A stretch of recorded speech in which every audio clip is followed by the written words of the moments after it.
அல்லாஹ் ரப்புல் ஆலமீன் அர் ரஹ்மான் என்று ஆரம்பிக்கிறான்.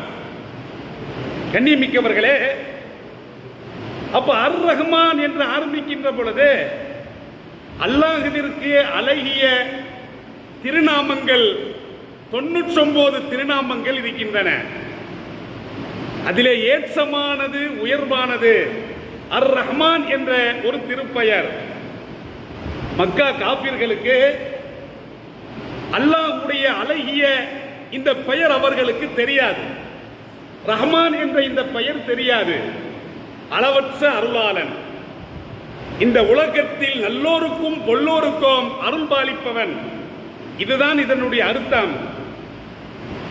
அப்ப மக்கா வாசிகள், அந்த குஃபார்கள், ஒமர் ரஹ்மான், ரஹ்மான் என்று நீங்கள் சொல்லுகிறீர்களே, ரஹ்மான் என்றால் என்ன என்று தெரியாமல் இருந்த பொழுதுதான் எல்லாம் வல்ல அல்லாஹ் இந்த சூறாவை இறக்கி வைக்கிறான்.